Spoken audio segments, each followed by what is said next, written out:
Meus queridos irmãos e amados no Senhor, o assunto que eu tenho como peso no meu coração de compartilhar com os irmãos esta manhã é sobremodo importante. Eu sei que é uma pretensão, porque é um assunto extenso, tão pesado, não temos o tempo necessário, mas eu vou tentar resumir e apresentar algumas coisas aqui importantes. Trata-se do culto de Deus. Infelizmente, esse tem sido um assunto desprezado e geralmente o conceito que se tem a respeito do culto de Deus é que fica a critério de cada um, que Deus gosta da espontaneidade e, portanto, desde que seja sincero, o que você determinar fazer para Deus, para adorá-lo, Ele vai ficar muito satisfeito e contente. Mas não é isso que a palavra de Deus ensina, de forma alguma. Deus não deixou o culto a critério dos homens, nas mãos dos homens. O seu culto público Ele não deixou, de hipótese alguma, porque Deus sabe que nossa estrutura é má, Ele sabe da depravação total e que nós somos corruptos e corromperíamos o seu culto. Por isso, Ele não deixou ao nosso critério. Pelo contrário, Ele determinou estritamente como deve ser o seu culto. Foi assim no Velho Testamento. Ele até estabeleceu um livro específico para estabelecer as normas do culto, chamado Levíticos, e no Novo Testamento ele deixou pelos apóstolos claramente nas Escrituras o que deveria continuar do culto do Velho Testamento no Novo e o que deveria haver no Novo para o seu culto. Eu quero começar lendo a nossa confissão de fé. Vocês sabem que a Igreja Presbiteriana do Brasil decidiu ter como símbolos de fé a confissão de fé, o catecismo maior, o breve catecismo. Então estes são nossos padrões de fé, e se somos presbiterianos nós temos que nos ater a eles, porque a confissão de fé e o catecismo maior e o breve catecismo são expressões legítimas, fidedignas do que ensina a palavra de Deus. Então veja o que diz a nossa confissão de fé no capítulo 21 do culto. Eu quero começar lendo isso aqui, depois nós vamos para as Escrituras e vamos seguir as Escrituras e ver o que ela nos ensina a respeito de culto. Preste atenção. A luz da natureza mostra que há um Deus que tem domínio e soberania sobre tudo, que é bom, faz o bem a todos e que, portanto, deve ser temido, amado, louvado, invocado, crido e servido de todo o coração, de toda a alma e de toda a força.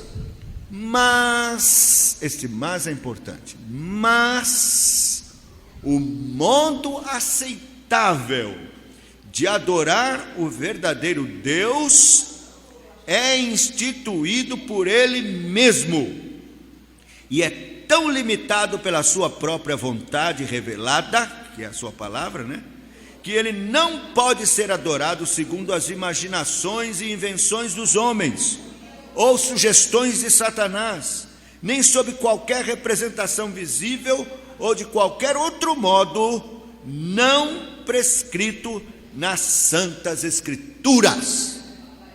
Veja, é tão limitado a sua própria vontade revelada que ele não pode ser adorado segundo as imaginações e invenções dos homens ou sugestões de Satanás, nem sob qualquer representação visível ou de qualquer outro modo não prescrito nas Santas Escrituras. Pode até ser que alguém queira adicionar ao culto, já tem feito isso, achando que não é muito bom, olha, é uma bênção, vai ajudar espiritualmente. Mas se não foi prescrito, não está ordenado nas Escrituras, aquilo para o culto não serve. Mas veja, a nossa confissão, ela não estabelece princípios de liturgia.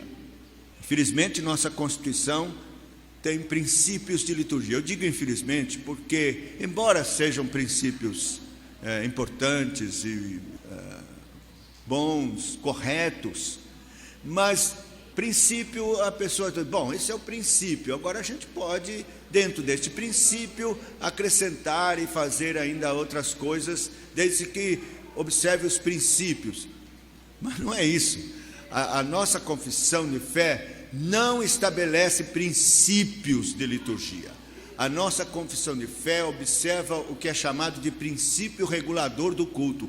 A nossa confissão de fé estabelece quais os elementos de culto ou as ordenanças que Deus ordenou para o culto. Ela enumera estas ordenanças e nomeia estas ordenanças.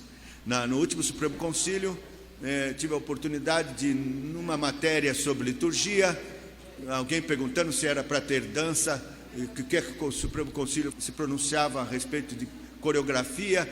Então veio lá a resolução dizendo, olha, os nossos princípios de liturgia têm que ser observados e tal, aquilo que não estiver de acordo com o princípio de liturgia. Eu fui lá e disse, meus irmãos, nós temos um documento maior, que é chamado Confissão de Fé, que diz o que é para ter no culto e acabou. Não é para ter mais nada. Se não está nomeado na nossa confissão de fé que é para ter no culto isso, por que ter? Não é para ter. Então a confissão de fé é o nosso documento, claro, abaixo da Bíblia, maior a observar. E veja como ela nomeia. Ela começa com, na seção 3, a oração com ações de graça, sendo parte especial do culto. Então, primeiro é a oração. Depois ela vem aqui, na seção de número 5, a leitura das Escrituras. Primeiro, oração. Depois, a leitura das Escrituras, com santo temor. Depois vem 3, a pregação da palavra e consciente atenção a ela, em obediência a Deus, com entendimento, fé, reverência. 4, cântico de salmos, com gratidão no coração. E 5, a administração dos sacramentos e recepção dos sacramentos instituídos por Cristo. Então, o que é que a nossa confissão diz que tem que haver no culto? 5 coisas: oração, leitura pública das Escrituras, pregação expositiva da palavra de Deus, pregação da palavra de Deus, cântico dos salmos, com gratidão no coração, e administração e recepção dos sacramentos conforme instituídos por Cristo. Está aqui na confissão, acabou, não tem mais nada. Embora nós temos sim, em ocasiões especiais, como parte do culto oferecido a Deus, juramentos religiosos. Claro, quando a pessoa vem professar a fé, ela faz juramentos, né? Quando há ordenação de oficiais, faz-se juramentos, votos, jejuns solenes em ocasiões especialíssimas, de tragédias e problemas. A igreja pode ser convocada e no culto se fazer jejuns solenes. Ações de graças em ocasiões especiais também é concebido no culto. De modo, meus irmãos, que nós temos aqui na nossa confissão de fé estas ordenanças. A nossa confissão de fé fala a respeito das coisas indiferentes, que são chamadas circunstâncias. Estas circunstâncias de culto são, evidentemente, aquilo que microfone, bancos, a hora que deve se fazer o culto, são circunstâncias. Então, estas circunstâncias devem ser orientadas segundo a luz da natureza, com prudência cristã, seguindo as regras das Escrituras. Então, as coisas indiferentes, sim, estas nós podemos mexer com elas a depender das circunstâncias. Mas os 5 elementos ou ordenanças de culto, estas não mudam. são as ordenadas aqui na nossa confissão de fé. Eu gostaria de começar falando sobre este princípio regulador que a nossa confissão de fé, pelos nossos pais puritanos, foi a opção feita para o culto desses nossos pais puritanos. Princípio regulador. Para entendermos o princípio regulador do culto, segundo é a tradição calvinista reformada da nossa confissão de fé, nós precisamos citar aqui o princípio regulador que não é da tradição reformada nem calvinista, que infelizmente é a que tem governado o culto hoje, inclusive da igreja presbiteriana, infelizmente. Vou citar primeiro o princípio regulador errado, o princípio regulador que não é o da confissão de fé. Ele diz assim: não foi ordenado nas Escrituras, mas as Escrituras não proíbem, nós podemos fazer. Este é o princípio regulador dos anglicanos, dos luteranos, né, dos católicos, da igreja católica, tudo isso. Veja, não foi ordenado, mas não foi proibido, podemos fazer. Vou dar um exemplo. Vela. Está ordenado na Bíblia que é para usar vela no culto? Não, não tem nenhum versículo, nenhum texto que diga que é para usar vela no culto. Mas eu pergunto, tem algum versículo ou algum texto que proíbe usar vela no culto? Não, não tem nenhum versículo, nenhum capítulo, nenhum texto que proíba usar a vela no culto. Então pode usar. É isso que a igreja luterana faz até hoje, católica e outros. Eu só estou dando um exemplo. Aí você pode imaginar quanta coisa você pode colocar no culto com esse princípio aí. Não está ordenado, mas também não está proibido. E se coopera segundo a imaginação dos homens, vamos colocar no culto. Mas olhe, não foi assim com os calvinistas. João Calvino e os calvinistas, depois os puritanos, e toda a tradição reformada calvinista não pensou assim. Como era o princípio regulador, e como é o princípio regulador calvinista e da nossa confissão? É simplesmente isso. O que não está ordenado nas Escrituras para o culto é proibido. Vou repetir. O que não está ordenado nas Escrituras é proibido fazer no culto. Agora ficou muito mais restrito. E foi exatamente isso que os nossos pais puritanos, os calvinistas, reformados, usaram para... Esse foi o conceito, o princípio que eles usaram para estabelecer que deveria haver no culto. Estas 5 coisas estão ordenadas no culto do Novo Testamento: oração, leitura das Escrituras, pregação da palavra de Deus, cântico dos salmos, com gratidão no coração, e ministração dos sacramentos. Você vai encontrar ordenado nas Escrituras estas 5 coisas, nada mais, nada mais. Então, se nós somos presbiterianos, vamos seguir a confissão de fé, somos estritamente bíblicos, então nós temos que rever o nosso culto, meus irmãos, naquilo que não encontramos ordenado nas Escrituras. Capítulo e verso. Use esse critério. Tudo que está sendo feito no culto, pense, quero ver qual é o capítulo, qual é o versículo, onde está ordenado. Se não encontrar, então pronto, não faça. Uma segunda coisa importante, antes de nós entrarmos na Bíblia, presta atenção.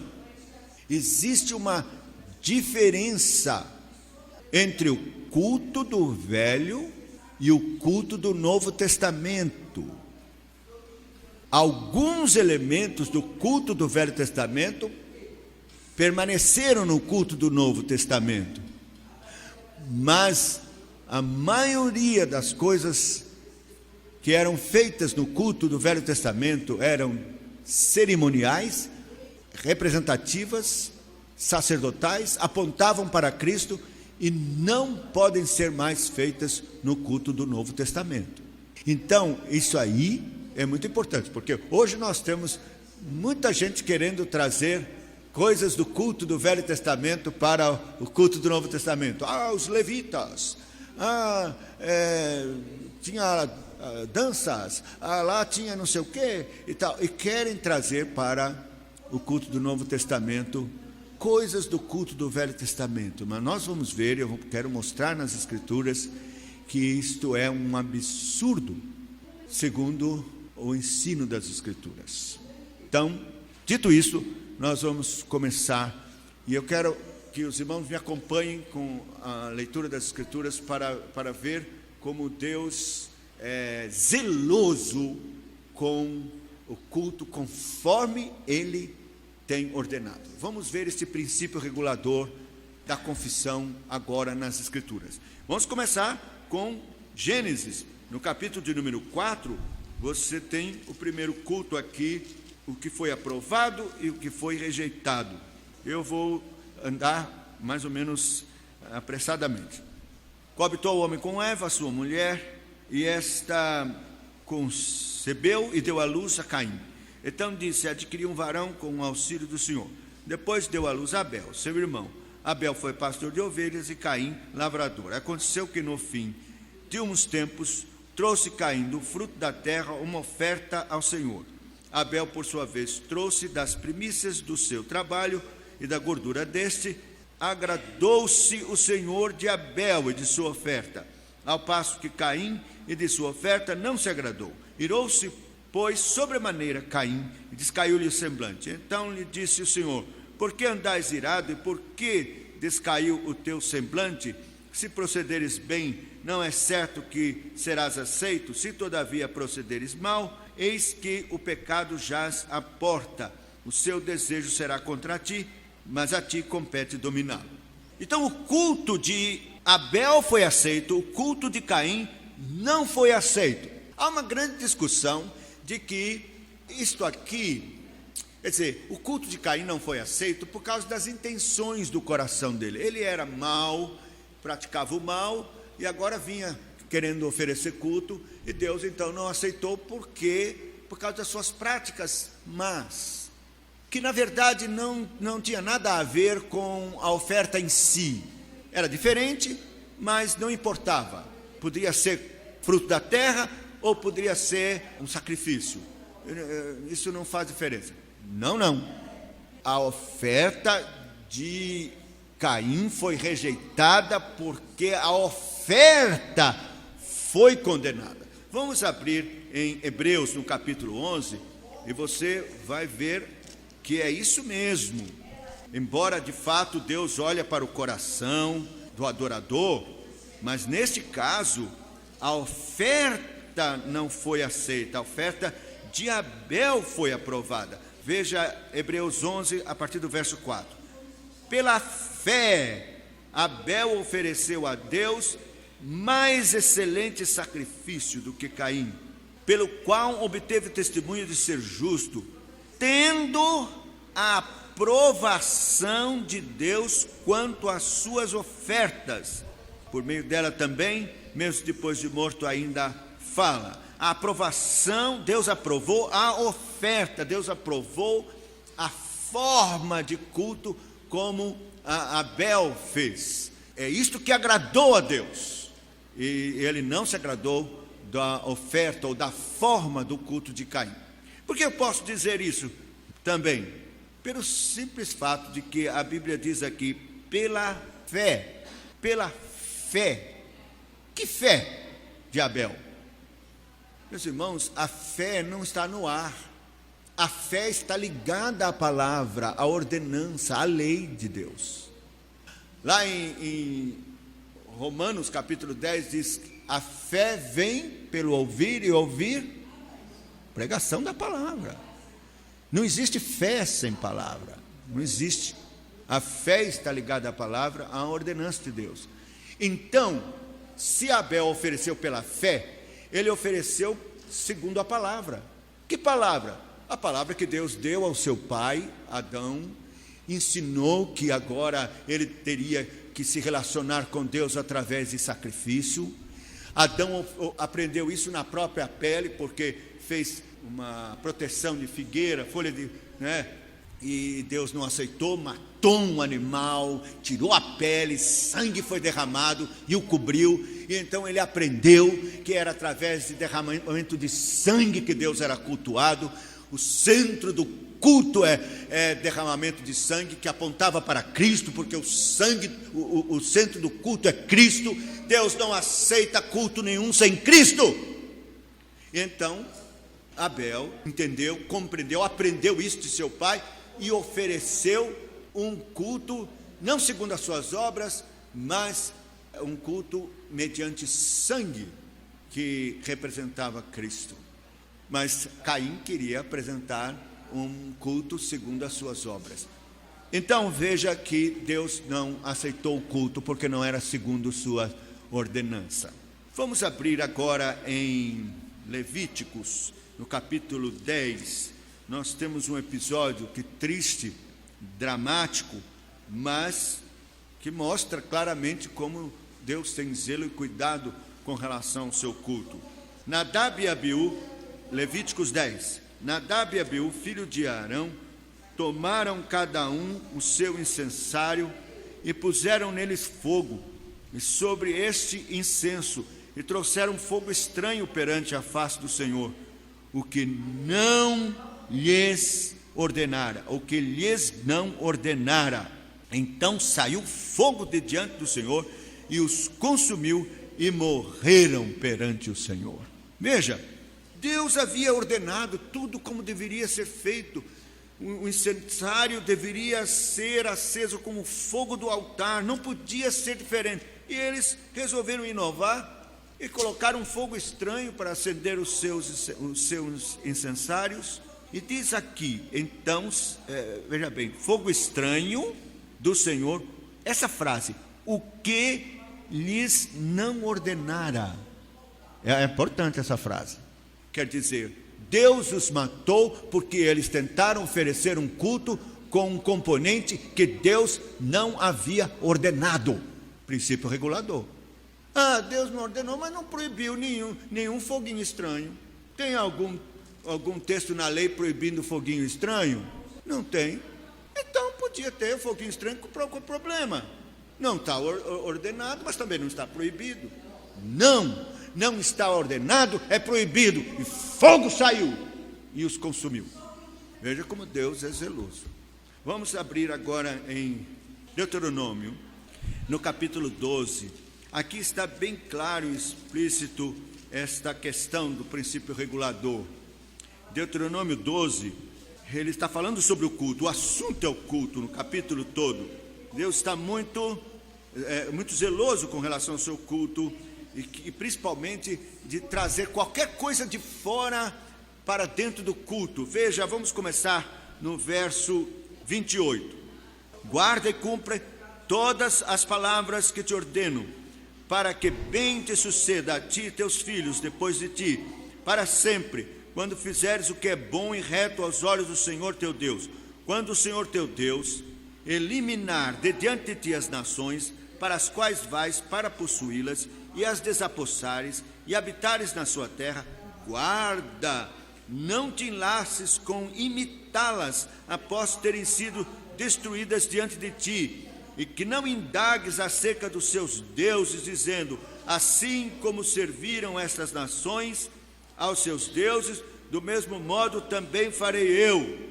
Não farás assim ao Senhor teu Deus, porque tudo o que é abominável ao Senhor que ele odeia, fizeram eles aos seus deuses, pois até seus filhos e suas filhas queimaram a seus deuses. Vou parar aqui, presta atenção.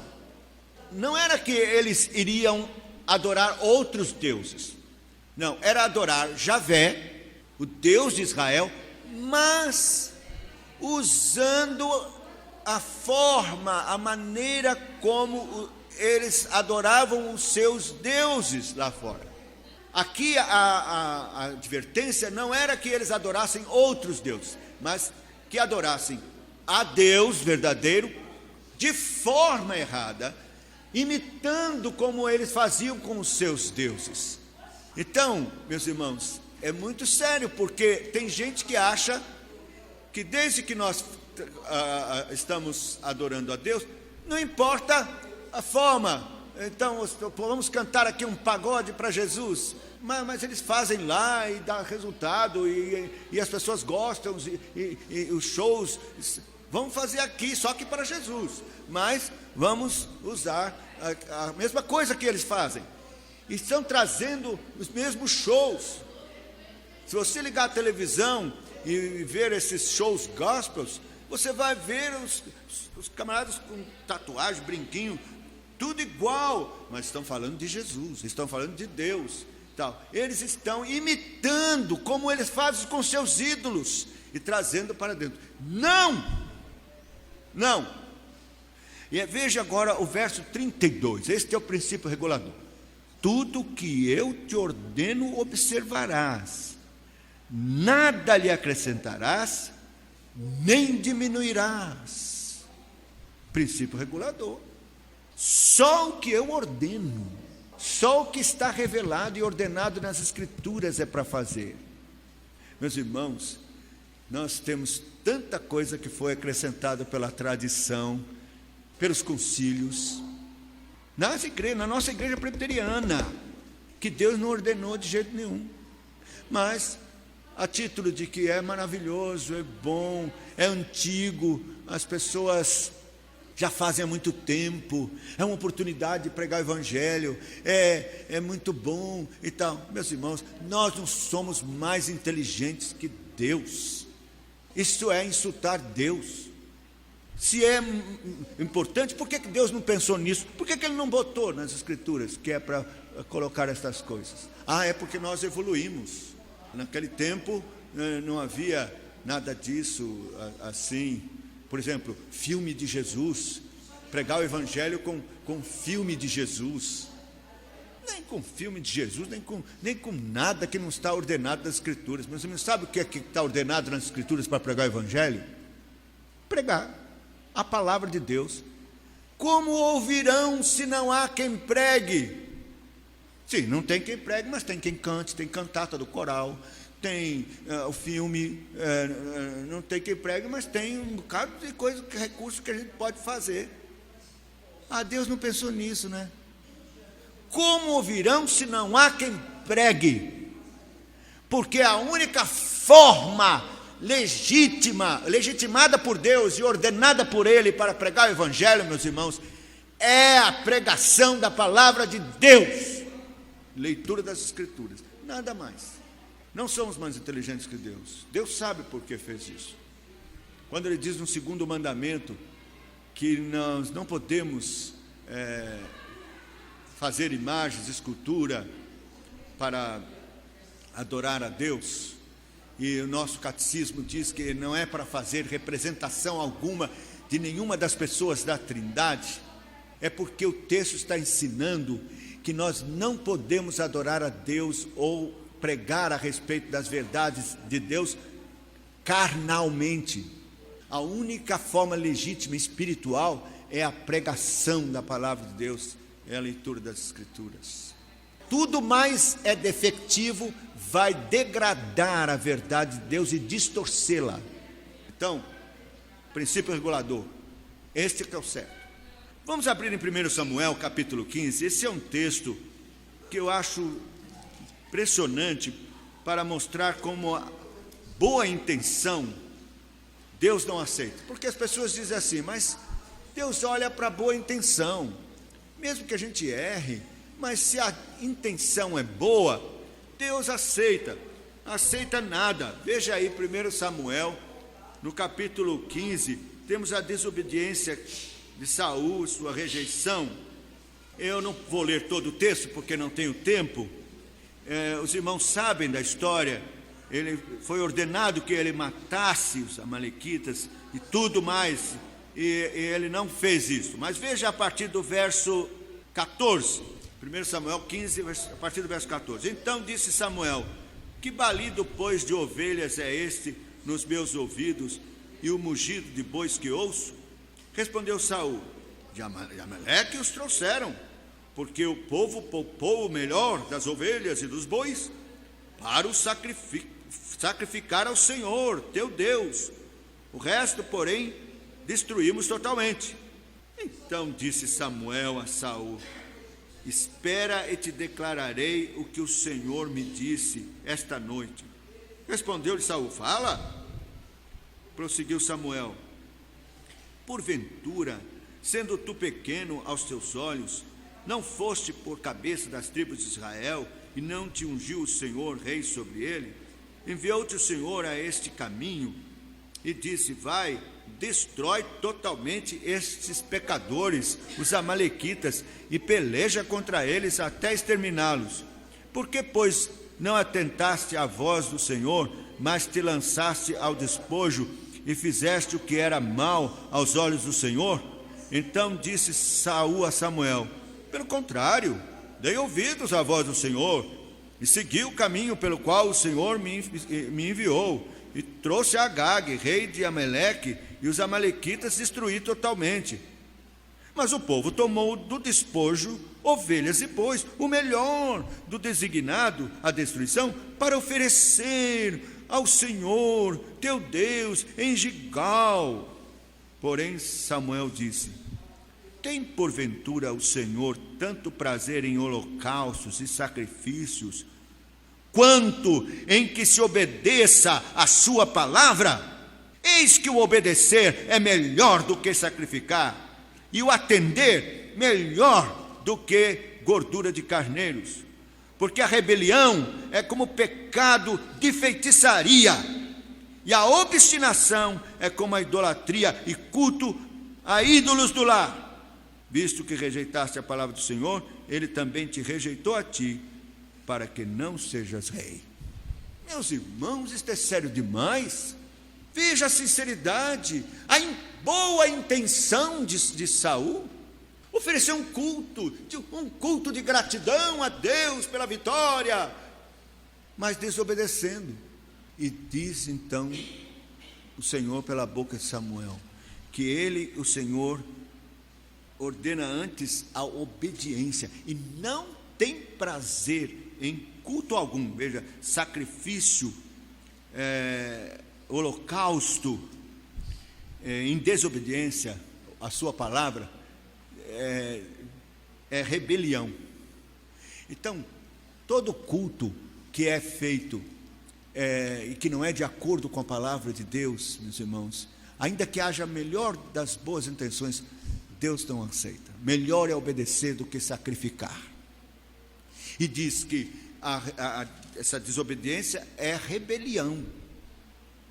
E a obstinação, quer dizer, insistir no erro, é idolatria. É como pecado de feitiçaria e idolatria. Misericórdia, eu fico pensando nessas igrejas que estão cultuando a Deus com toda boa intenção, mas contrário à palavra de Deus, ao que Ele tem ordenado. Eles pensam que estão agradando a Deus, mas Deus não se agrada. Pelo contrário, aquilo é como pecado de feitiçaria diante dele. Já pensou nisso? O outro episódio está em 2 Samuel capítulo 6. É também um outro texto que mostra como agora aqui não é nem boa intenção, é zelo mesmo.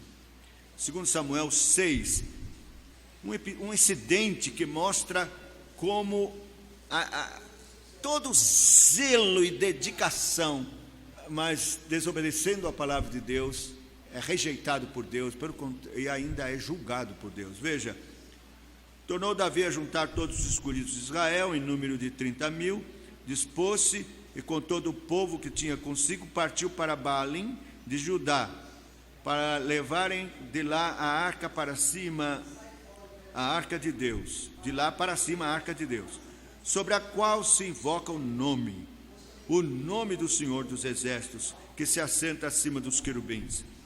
Puseram a arca de Deus num carro novo, e a levaram da casa de Abinadab, que estava no outeiro, e Uzá e Aiô, filhos de Abinadab, guiavam o carro novo, e levaram-no com a arca de Deus, da casa de Abinadab, que estava no outeiro, e Aiô ia adiante da arca.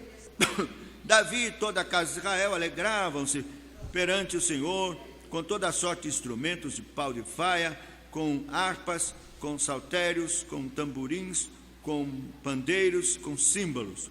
Quando chegaram à eira de Nacon, estendeu Uzá a mão à arca de Deus e a segurou, porque os bois tropeçaram. Então a ira do Senhor se acendeu contra Uzá, e Deus o feriu ali por esta irreverência, e morreu ali, junto à arca de Deus. Ora, você lê isso aqui e pensa, mas, puxa vida, Uzá foi zeloso, cuidadoso. Ele não queria ver a arca de Deus caindo no chão, talvez na lama, e segurou a arca com todo cuidado. Mas Deus o matou por essa irreverência. Por quê? O próprio Davi ficou desgostoso. O verso 8 diz: desgostou-se Davi porque o Senhor irrompera contra Uzá. Por quê? Bom, meus irmãos, estava tudo errado. Tudo errado. Porque Deus havia ordenado de forma estrita e minuciosa como a arca de Deus deveria ser transportada. Veja, o texto diz que eles colocaram num carro novo. Em nenhum lugar no livro de Levítico, na lei, diz que era para transportar a arca em carro algum. Os filisteus fizeram isso. Os capitães lá, os filisteus, fizeram um carro novo para devolver a arca, botaram a arca no carro novo. Lembra da história? E as vacas iam berrando, deixaram suas crias e saíram em direção a Israel, num carro novo. Certamente eles pensaram: ela veio num carro novo, vamos nós também. Davi pensou: vamos fazer um carro novo também. Isso é uma boa invenção, é uma coisa nobre, né? Negócio de carregar a arca no ombro é um negócio arcaico. Não, vamos botar um carro novo. Meus irmãos, próprio Uzá, que era coatita, portanto levita, sabia muito bem, e Aiô também. Eles eram levitas, eles sabiam que esta não era a forma ordenada por Deus. Eles deveriam dizer ao rei: de forma alguma, nós sabemos como transportar, é segundo Deus tem ordenado. Mas o rei e os capitães e tal, e então eles não falaram nada. E meus irmãos, a irreverência de Uzá denuncia a sua desobediência e o seu pecado. Sproul, no seu livro Santidade, diz que era melhor Uzá ter deixado cair a arca na lama, porque a lama era mais pura do que as mãos dele.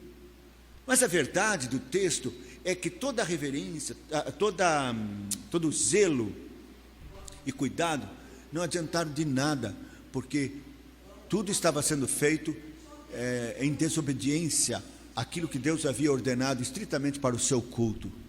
E a arca fazia parte do culto, na adoração, era onde Deus havia colocado o seu nome.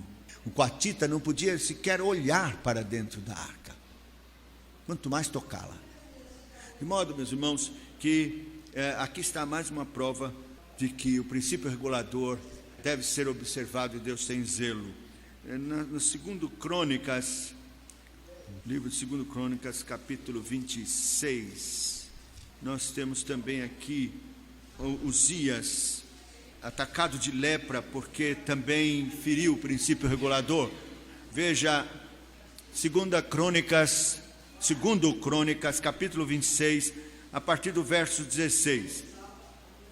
mas havendo-se já fortificado, exaltou o seu coração para a sua própria ruína, e cometeu a transgressão contra o Senhor seu Deus, porque entrou no templo do Senhor para queimar incenso no altar do incenso. Porém, o sacerdote Azarias entrou após ele, com 80 sacerdotes do Senhor, homens da maior firmeza.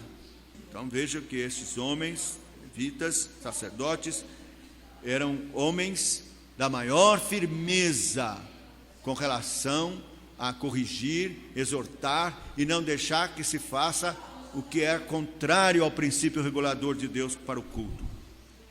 E resistiram ao rei Uzias e lhe disseram: ai de ti, Uzias, não compete a ti queimar incenso perante o Senhor, mas aos sacerdotes, filhos de Arão, que são consagrados para esse mistério.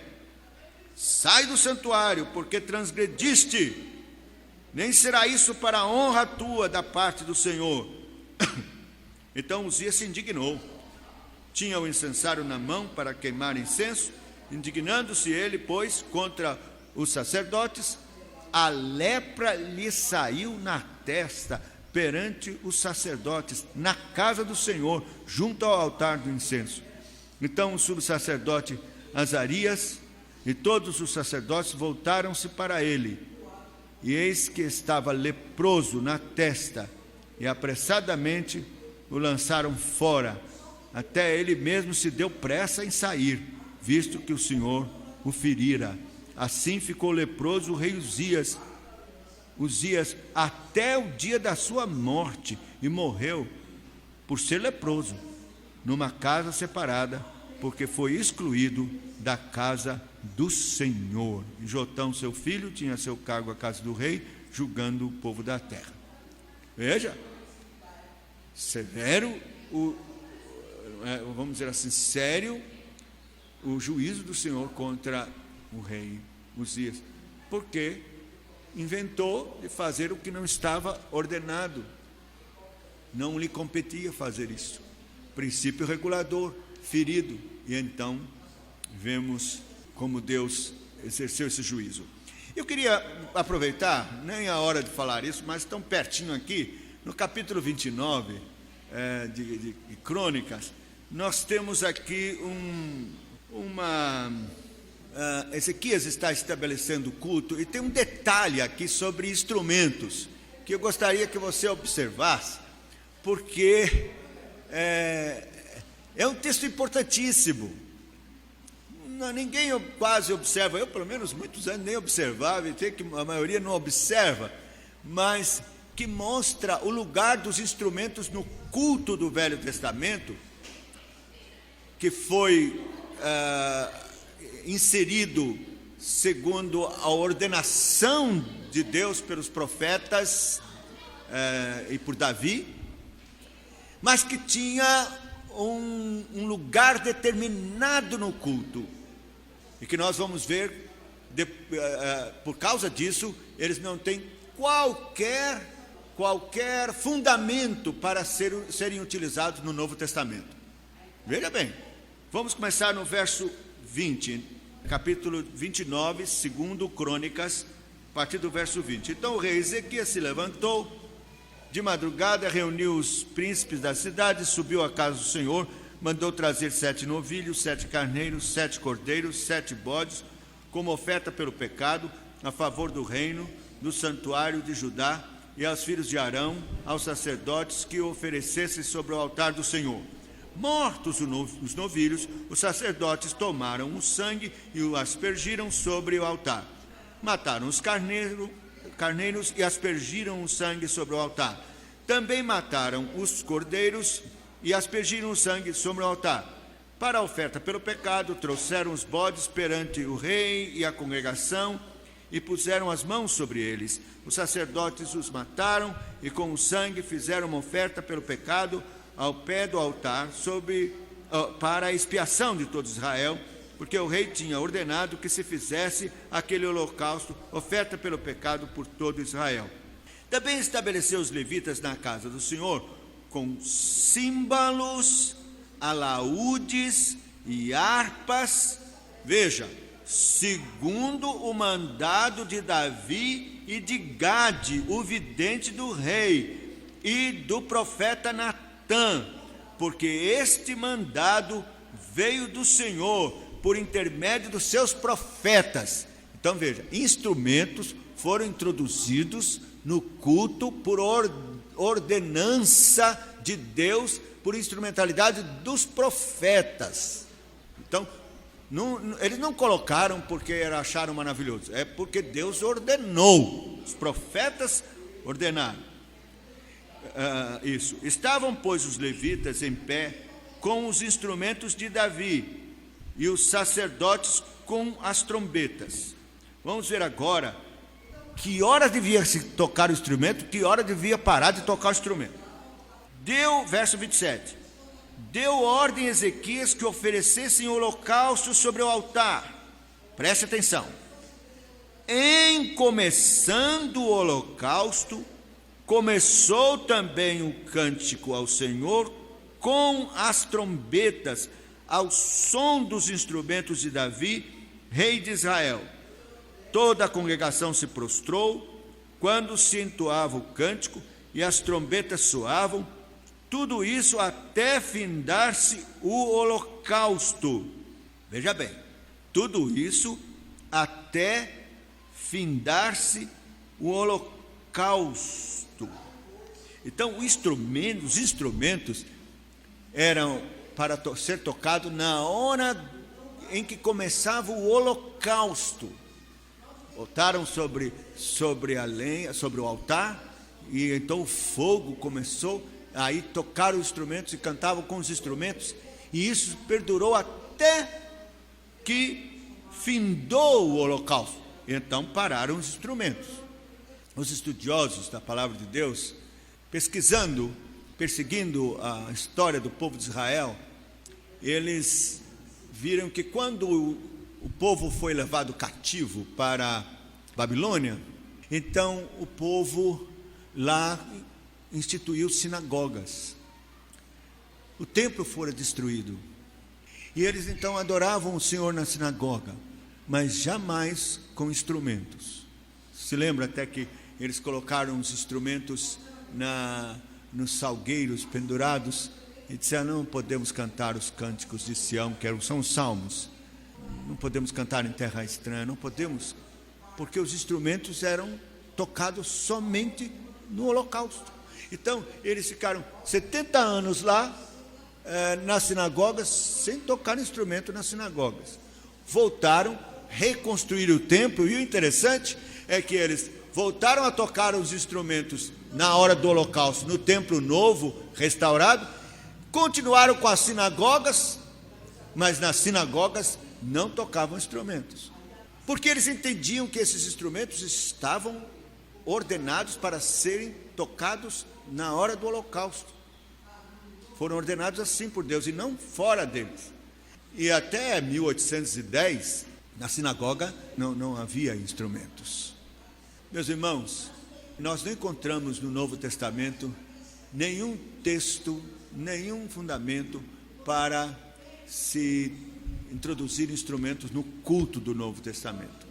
E também os pesquisadores entendem que só lá para meados do século IX é que foi introduzido instrumentos no culto da igreja, no culto do Novo Testamento.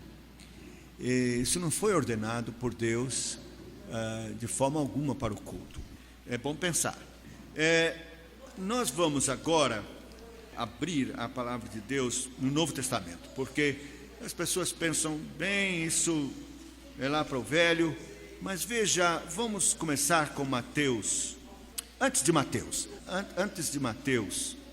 tem um texto que eu quero observar com os irmãos, que é João, no capítulo 4, porque o Senhor Jesus fala de uma mudança que iria vir, que ele traria, significativa. João 4, o Senhor Jesus está falando com a mulher samaritana. A partir do verso 19 ele trata da adoração. Ele diz o seguinte: Senhor, disse-lhe a mulher, vejo que és profeta. nossos pais adoravam neste monte. Vós, entretanto, dizeis que em Jerusalém é o lugar onde se deve adorar. Disse-lhe Jesus: mulher, podes crer-me que a hora vem, que nem neste monte, nem em Jerusalém adorareis o Pai. Vós adorais o que não conheceis, nós adoramos o que conhecemos, porque a salvação vem dos judeus. Mas vem a hora, e já chegou, em que os verdadeiros adoradores adorarão o Pai em espírito e em verdade, porque são estes que o Pai procura para seus adoradores. Até aqui. Veja, 24. Deus é espírito, importa que os seus adoradores o adorem em espírito e em verdade. Veja, Jesus diz assim, tratando da adoração, ele diz: vós adorais o que não conheceis, nós adoramos o que conhecemos.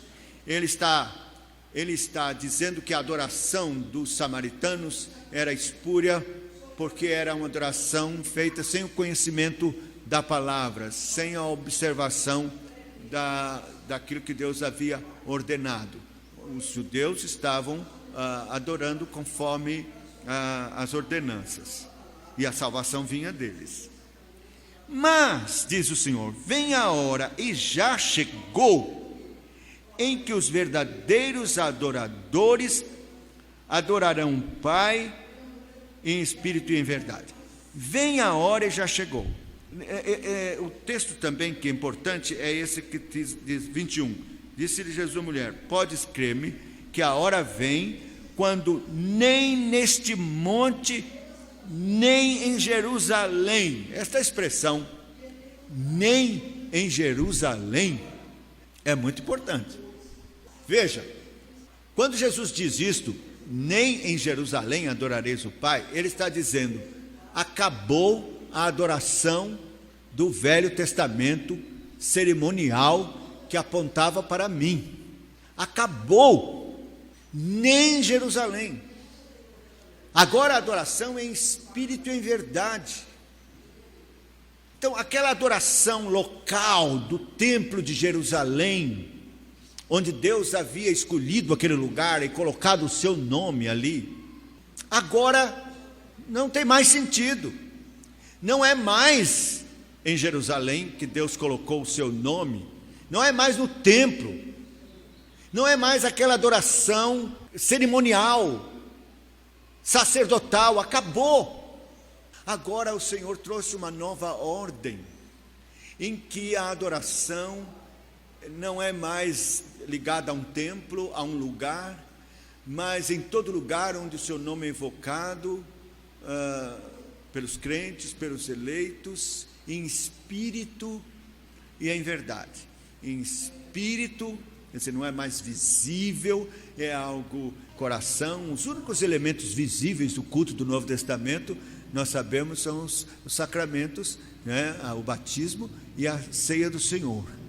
Não há mais nada visível, em espírito e em verdade, isto é, conforme Deus tem ordenado na sua palavra, a adoração.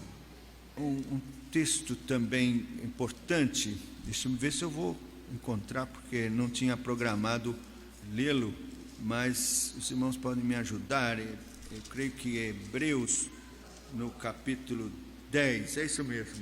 Hebreus capítulo 10, ele no verso 9 diz assim, Hebreus 10, 9, então acrescentou, eis aqui estou para fazer, ó Deus, a tua vontade. Remove o primeiro para estabelecer o segundo. Essa expressão, remove o primeiro para estabelecer o segundo, quer dizer, remove aquela primeira dispensação e o seu culto para estabelecer agora o segundo, porque agora Cristo está presente, Cristo se manifestou, tudo que era cerimonial e sombra se cumpriu, agora Cristo está presente no culto e é um segundo que tem que ser estabelecido, uma segunda ordem, né, de culto, o culto do Novo Testamento. Quero mostrar o texto de Mateus 15, que mostra que o Senhor Jesus traz para o Novo Testamento o mesmo princípio regulador. Veja, capítulo 15 de Mateus diz assim: então vieram de Jerusalém a Jesus alguns fariseus e escribas, perguntaram: por que transgridem os teus discípulos a tradição dos anciãos? Por que não lavam as mãos quando comem? Ele, porém, lhes respondeu: porque transgredis vós também o mandamento de Deus por causa da vossa tradição? Porque Deus ordenou: honra teu pai e tua mãe, e quem maldisser a seu pai ou a sua mãe, seja punido de morte. Mas vós dizeis: se alguém disser a seu pai ou a sua mãe, é oferta ao Senhor aquilo que poderias aproveitar de mim, esse jamais honrará seu pai ou sua mãe. E assim invalidais a palavra de Deus por causa da vossa tradição. Hipócritas, bem profetizou Isaías a vosso respeito, dizendo: esse povo honra-me com os lábios, mas o seu coração está longe de mim. Em vão me adoram, ensinando doutrinas que são preceitos de homens.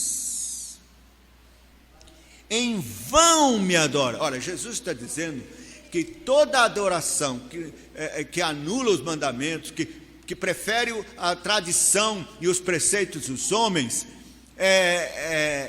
toda adoração que deixa de lado os mandamentos e as ordenanças de Deus para dar ouvidos à tradição ou os ensinos dos homens, é vã. Isso é muito sério. Então, por você ver, culto do Natal. Onde é que está na Bíblia que é para comemorar o nascimento de Cristo? Você não acha?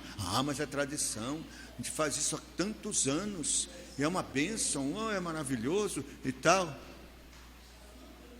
Jesus está dizendo que é vã toda adoração que não obedece à palavra, à lei, mas antes à tradição de homens. É vã. Em vão me adoram. Meus irmãos, há sempre vamos dizer assim, uma interferência da vontade do homem no culto, que é espúrio para Deus. Se nós abrirmos em Colossenses, no capítulo 2, vamos lá, Colossenses, capítulo 2. Eu vou ler o verso 16 até o 19, depois eu vou ler... Aliás, vou começar no verso 16. Vamos ler. Ninguém, pois, vos julgue por causa da comida, bebida, dia de festas, ou lua nova, ou sábados, porque tudo isto tem sido sombra das coisas que haviam de vir, porém o corpo é de Cristo. Deixa eu fazer um comentário aqui para você não pensar que sábado está sendo condenado aqui, não, de forma nenhuma. O apóstolo Paulo está falando do judaísmo e de todas aquelas leis judaizantes, que era o ano sabático e aquelas festas todas, e ele diz: isso aí já passou, ninguém queira subjugar vocês com estas coisas, o corpo é de Cristo, quer dizer, isso tudo era sombra e Cristo agora é real, né? Mas não o quarto mandamento. Paulo não está aqui anulando o quarto mandamento de forma nenhuma. Ninguém se faça hábito contra vós outros, pretextando humildade, culto dos anjos, baseando-se em visões, enfatuado, sem motivo algum, na sua mente carnal, e não retendo a cabeça, da qual todo o corpo, suprido, bem vinculado por suas juntas e ligaduras, ou ligamentos, cresce o crescimento que procede de Deus. Se morreste com Cristo para os rudimentos do mundo, por que, como se vivesseis no mundo, vos sujeitais a ordenanças? Não manuseis isto, não proves aquilo, não toques aquilo outro, segundo os preceitos e doutrina dos homens, porque todas estas coisas com o uso se destroem. Tais coisas com efeito têm aparência de sabedoria, como culto de si mesmo, de falsa humildade, rigor ascético, todavia não tem valor algum contra a sensualidade. Quero chamar a atenção para esta expressão, culto de si mesmo. É uma boa tradução. O texto grego é ethylotreskeia. Ethylotreskeia. Que quer dizer culto da vontade. Culto da vontade. Paulo está aqui pelo Espírito Santo dizendo que essas coisas que foram introduzidas são segundo a vontade, é o culto da vontade dos homens, não tem valor nenhum. Então, o que nós temos hoje, meus irmãos, é esse culto da vontade do homem prevalecendo nas igrejas. Ethylotreskeia, que é culto da vontade, culto de si mesmo, não quer dizer culto, você cultuar a si mesmo, não, é um culto segundo a sua vontade. É isso que o texto quer dizer. Então, é o que tem acontecido, que Jesus diz, esse culto aí é vão, porque é cheio de preceitos humanos, né? E desprezam que eu ordenei para o culto, não serve. Meus irmãos, eu sei que não há nenhuma dificuldade em você entender, eu não preciso mostrar aqui onde é que está no Novo Testamento que no culto deve ter oração. Nós encontramos em vários lugares, né? Atos diz que o povo se levantou e unânimes levantaram a voz. Na verdade, não quer dizer que cada um fazia a sua oração, porque a oração está descrita aqui, né? Registrada. Então alguém levantou a voz, orou, e todos disseram amém. Então, é claro, fácil de encontrar nas Escrituras várias vezes a oração. O Senhor Jesus inclusive ensinou a oração chamada dominical, e nós sabemos que não há dificuldade para o primeiro elemento do culto apresentado na nossa confissão, de você situar como ordenado nas Escrituras. Segundo, é a leitura das Escrituras. A leitura das Escrituras, tanto oração como leitura era feito também no culto do Velho Testamento. A leitura da lei, Jesus se levantou na sinagoga e leu as Escrituras. Nós vemos isto também em Atos, nas cartas que eram lidas perante a igreja. Então, era lida as Escrituras. Eu sei que também você não tem dificuldade. Um detalhe, segundo a palavra de Deus, e segundo o nosso catecismo maior, a leitura deve ser feita pelo dirigente. No nosso catecismo diz que não é permitido ao povo fazer a leitura no culto. O culto é feito pelo dirigente. Catecismo maior. Eu estou sem a pergunta agora aqui, mas não tem importância. Você depois pode ver isso no nosso catecismo maior. O sacerdote fazia a leitura, o povo em pé ouvia a leitura da lei. Então, também no Novo Testamento, a leitura é feita pelos dirigentes. O terceiro é pregação expositiva da palavra de Deus. Também não tem dificuldade, né? Você pode encontrar facilmente no Novo Testamento os apóstolos pregando, Paulo pregando, e às vezes até se estendia na pregação, a ponto de Eutico cair da janela até a madrugada. Mas você vê a pregação no culto do Novo Testamento. Eu sei que você não tem dificuldade de encontrar. O assunto talvez mais difícil seja o Cântico dos Salmos. Como é que nós perdemos isto? Algo que era próprio que é ordenado nas Escrituras. Você vai encontrar nas Escrituras o Cântico dos Salmos. Se nós vemos, eu estou com o tempo já esgotado, não é, pastor? Eu vou fazer o seguinte, infelizmente não vai dar para eu falar tudo que eu precisava com respeito. Eu vou só falar, infelizmente não dá nem para mostrar os textos. Mas preste atenção, você sabe, você se lembra que o Senhor Jesus Cristo, quando instituiu a ceia do Senhor, é dito que ele terminou a ceia e todo o discurso que ele disse, o traidor já havia saído, então ele, diz o texto, ele se levantou e diz assim, cantando um hino, partiram para o Monte das Oliveiras. O texto diz isto. Então as pessoas perguntam, mas Jesus cantou um hino. Pergunto, que hino? Qual o número? Que hino é esse? Então os estudiosos foram ver, porque, meus irmãos, nós temos que ver o texto no seu contexto. Nós não podemos hoje interpretar hino do cantor cristão ou novo canto, porque não existia isso, né? Que hino? Estudando, é unânime os eruditos, estudiosos, teólogos, os que estudam a palavra de Deus, dizem que, na verdade, tratava-se do cântico de salmos, porque os judeus, na Páscoa, cantavam invariavelmente o Halel egípcio, que era constituído dos salmos de 113 a 118. Então, chamado Halel, na verdade foi este o hino, tinha esse título, o hino, porque os salmos recebem também o título de hino.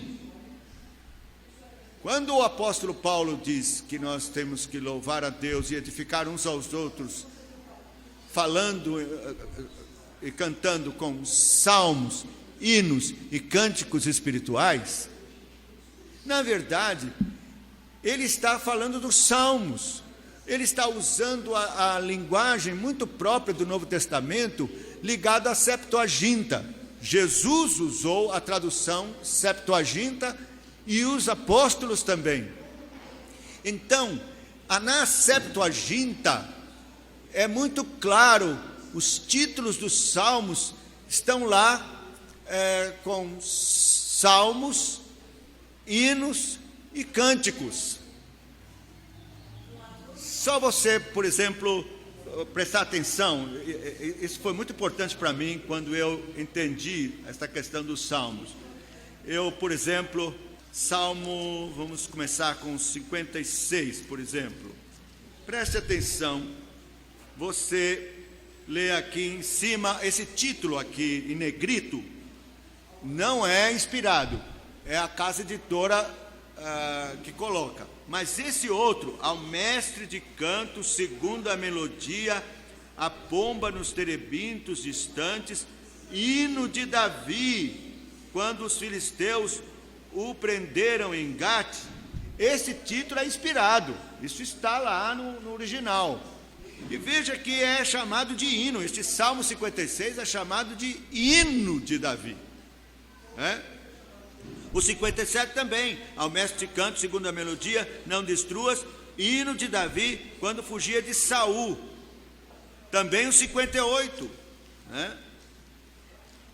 Também o 59, também o 60, agora o 63, Salmo de Davi. Agora o 65, ao mestre de canto de Davi, cântico. Então já vimos salmos, hinos e aqui cântico, né? O 66, ao mestre de canto, cântico, salmo. Quer dizer, ou às vezes apresenta também as duas, salmo e cânticos, hino e salmo.